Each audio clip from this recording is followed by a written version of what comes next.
Clint Eastwood was standing near the bar, one of Hollywood's most exclusive private gatherings, when a voice cut through the crowd that made every conversation stop. Spike Lee was walking straight toward him, and the look on his face told everyone this wasn't going to be a friendly hello. What started as a film industry disagreement was about to explode into one of the most uncomfortable confrontations anyone in that room had ever witnessed. Within minutes, Clint Eastwood would do something he'd never done in 60 years of Hollywood events. Walk out before the night even started. It was the spring of 2008, and Hollywood's elite had gathered at a private estate in the hills above Los Angeles for an annual industry dinner that never made the papers. No cameras, no press, no publicists, just the most powerful people in entertainment sharing expensive wine and even more expensive opinions. The kind of night where deals got made with handshakes and old feuds were supposed to stay buried.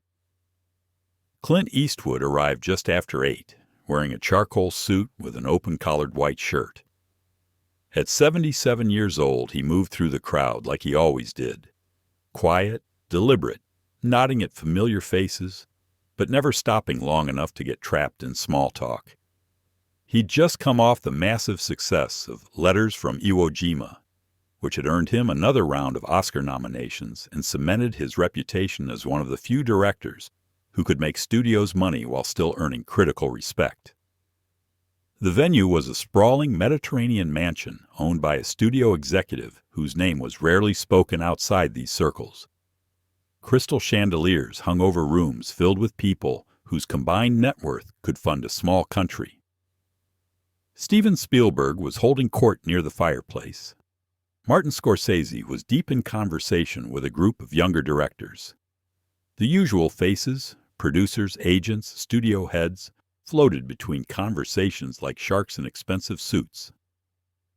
Clint found his spot near the bar in the corner of the main room, a glass of whiskey in hand, talking with Morgan Freeman about an upcoming project.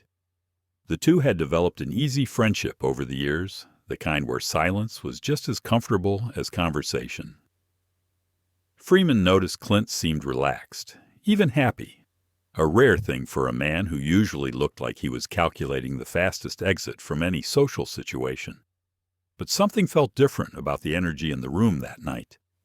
Small clusters of people kept glancing toward the main entrance. Whispers traveled between groups.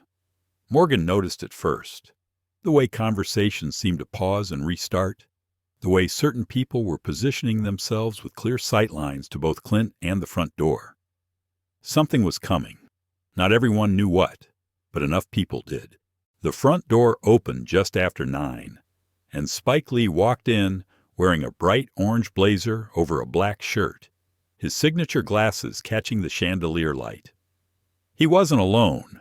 A small group of filmmakers and actors followed behind him, including a few faces who had been vocal about diversity issues in Hollywood for years. The room didn't go quiet, not yet, but something shifted. Conversations got a little softer. Eyes started moving. Spike had been at this event before, but tonight felt different. He moved through the crowd with purpose, stopping to greet people, but never settling. His eyes kept scanning the room, as if searching for something or someone. Those who knew about the public war of words between him and Clint over the past few months felt their stomachs tighten. This wasn't a coincidence. Spike knew Clint would be here. Morgan Freeman saw it first. He touched Clint's arm gently and nodded toward the entrance. Clint's jaw tightened almost imperceptibly, the only sign that he'd registered the arrival. He didn't turn around, didn't acknowledge it. Just took another slow sip of whiskey and kept his eyes fixed on the painting above the bar like it was the most interesting thing in the world. The feud had been public and ugly. Spike had called Clint out for not including black soldiers in Flags of Our Fathers, his film about the Battle of Iwo Jima. Clint had fired back in interviews telling Spike to shut his face and dismissing the criticism as uninformed. The entertainment press had feasted on it for weeks. Think pieces had been written, sides had been taken. but this was the first time they'd been in the same room since it all exploded. People began repositioning themselves. A producer near the window suddenly needed to refill his drink at the bar where Clint happened to be standing. A group of actors shifted their conversation closer to the center of the room, creating a better vantage point. Nobody wanted to miss what might happen, but nobody wanted to be too close if it went wrong. The room was holding its breath without realizing it. Spike was getting closer. Spike stopped about 20 feet from the bar, locked in conversation with a younger black director who had just released his first studio film. But his voice was carrying in a way that felt intentional. He was talking about representation, about who gets to tell which stories, about the old guard refusing to acknowledge their blind spots. He never said Clint's name, but he didn't have to. Everyone in earshot knew exactly who he meant. Clint's grip on his whiskey glass tightened.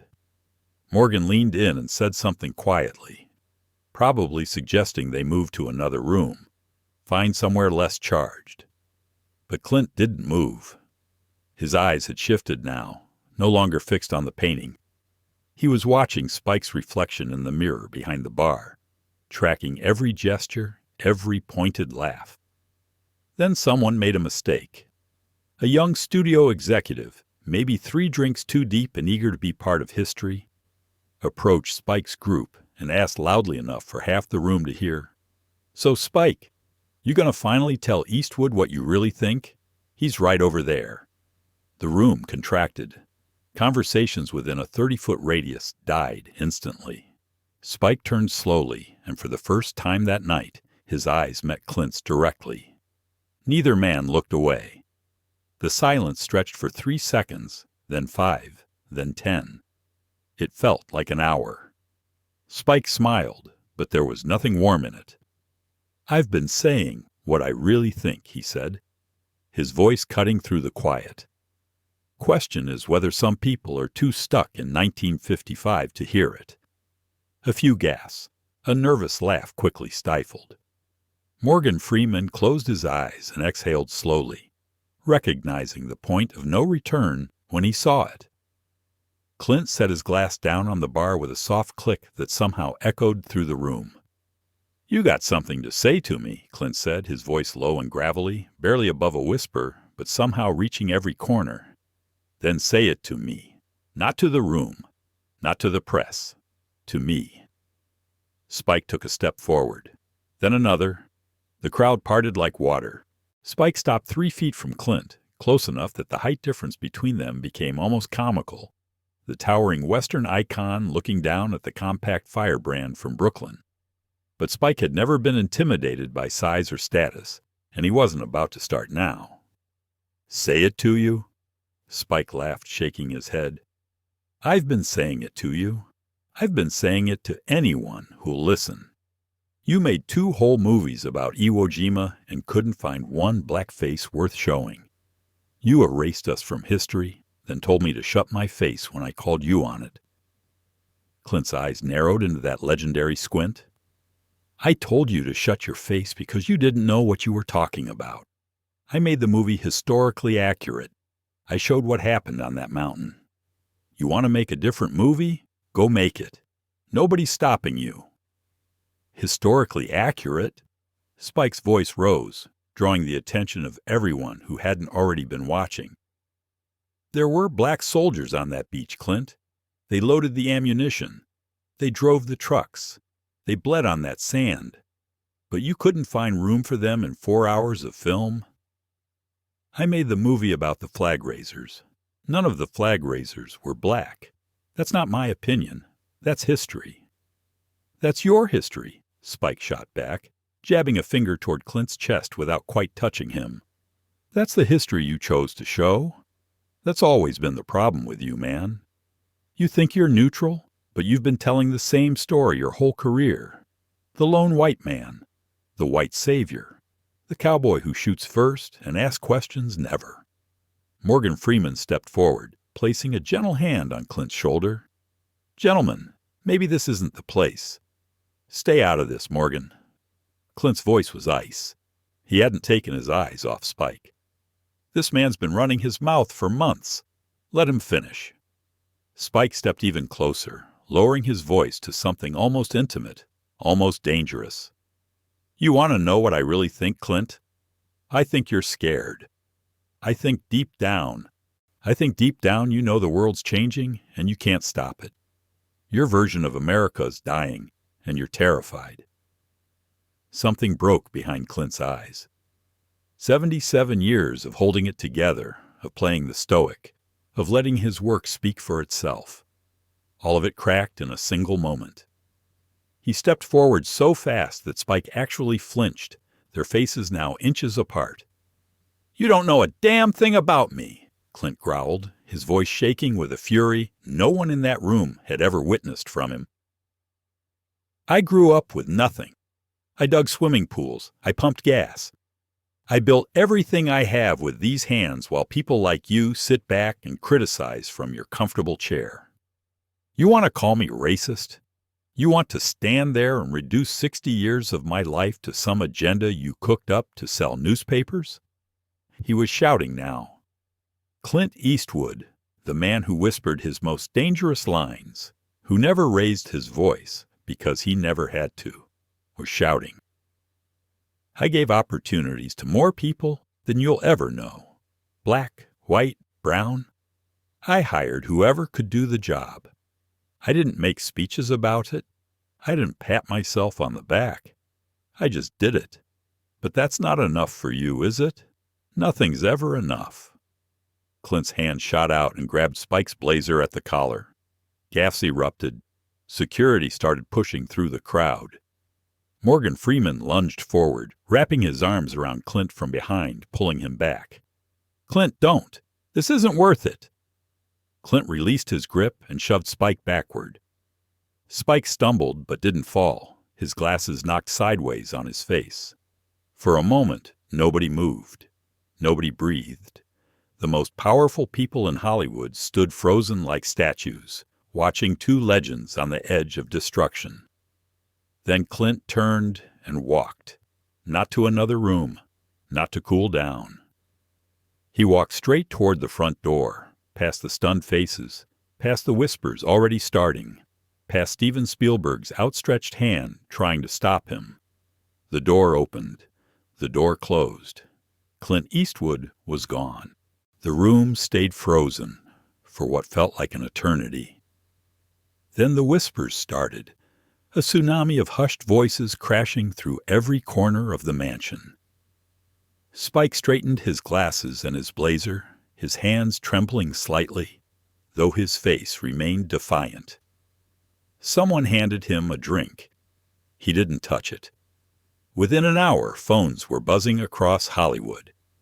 Within 2 hours, entertainment journalists were making calls, chasing fragments of a story that everyone seemed to have a different version of. But remarkably, impossibly, nothing concrete leaked. The people in that room understood the unwritten rules. What happened at these gatherings stayed buried. The story existed only as rumor, as legend, as something people swore they heard from someone who was there. Clint didn't speak to the press for weeks. He retreated to his Carmel compound, canceling interviews and public appearances. Those close to him said he was angrier than they'd ever seen him, not at Spike, but at himself, at losing control, at becoming exactly what he'd always refused to be, a man who let his emotions dictate his actions. 3 months later, Clint announced his next project, Gran Torino, a film about an aging, openly racist Korean War veteran who confronts his own prejudices before sacrificing himself for his Hmong neighbors. Those who knew what happened that night saw it immediately. Clint wasn't just making a movie. He was answering Spike. He was answering himself. The two men never spoke publicly about each other again. The shut-his-face interview remained their final official exchange. But people who worked with both of them over the following years noticed something had shifted. Spike softened his criticism, redirecting his energy toward building rather than burning. Clint started hiring diversity consultants on his productions, quietly, without announcement, without seeking credit. Morgan Freeman, when asked about that night years later in a private conversation, simply shook his head and said, "Two men who actually respected each other more than they'd ever admit. That's what made it so painful to watch." Clint Eastwood turned 90 years old, never having discussed that night publicly. Some battles leave scars that only silence can carry.